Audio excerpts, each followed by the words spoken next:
ہمارے بعض احباب جو سوالات کرتے ہیں، ہماری کوشش ہوتی ہے کہ ان کے جوابات بھی اسی سلسلے میں دیے جائیں۔ چنانچہ یہ ایک دوست ہیں جن کا نام محمد اجمل ہے، یہ ضلع رحیم یار خان، اس کی ایک تحصیل ہے صادق آباد، اس کا علاقہ ہے سنجر پور، اس سے ہیں۔ کہ زکوٰۃ کے حوالے سے سوال تھا۔ سوال یہ تھا کہ میرے پاس دکان میں 13 لاکھ روپے مختلف کمپنیوں کا سامان پڑا ہے۔ جس طرح معاہدہ ہو جاتا ہے، سامان لیا، بیچ کر پیسے ادا کر لیے، تو 13 لاکھ روپیہ کمپنیوں کا مال پڑا ہے، 20 لاکھ روپے نقد ہے۔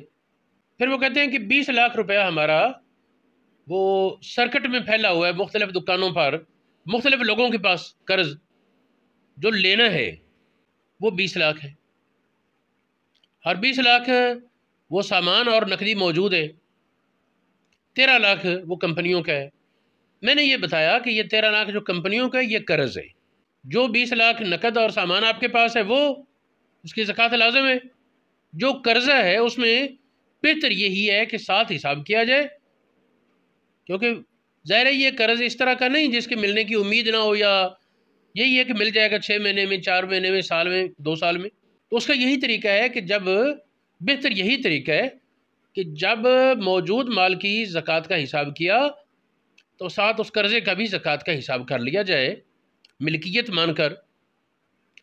بھی قبضہ بھی نہ سے ملکیت تو اپنی ہے نا، قبضہ اس کا ہے جس کے پاس وہ قرض ہے، اس نے ادا کرنا، پھر اپنا قبضہ بھی ہو جائے گا۔ اگرچہ علماء نے یہ کہا کہ قرض جو ہے جب وصول ہو تو اس وقت بھی ادا کر سکتا ہے، لیکن اس میں ایک قباحت یہ ہے کہ اگر پہلے حساب نہیں نہ کیا ہوا تو پھر سستی کرائے گا شیطان۔ بھی دکانوں کا جو بکھرا ہوا قرضہ ہوتا ہے، کہیں 1000 روپے، کہیں 10,000، کہیں 5,000، کہیں 15,000، وہ جس طرح آئے گا ساتھ ساتھ حساب کر کے اس کی زکوٰۃ کا حساب رکھنا اور کرنا یہ مشکل ہوگا، عملی طور پر ناممکن کی حد تک چلا جائے گا، سارا سال اس کا حساب رکھنا، خیال رکھنا۔ تو اس سلسلے میں میری رائے یہی ہے کہ موجودہ دور میں جو دکانوں کا بکھرا ہوا قرضہ ہوتا ہے اس کو جب باقی مال کی زکوٰۃ کا حساب کرے ساتھ اس کا بھی حساب کر لے۔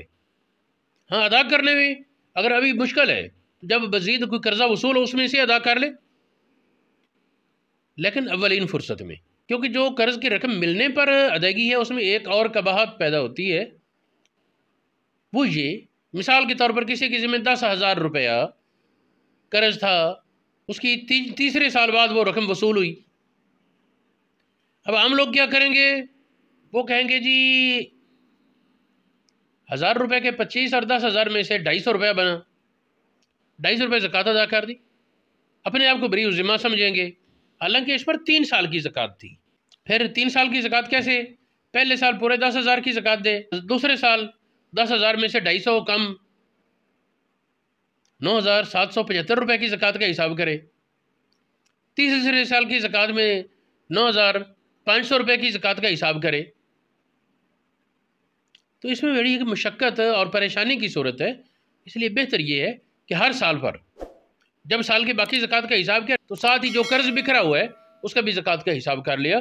یہ طریقہ عملی طور پر آسان اور بہتر ہے۔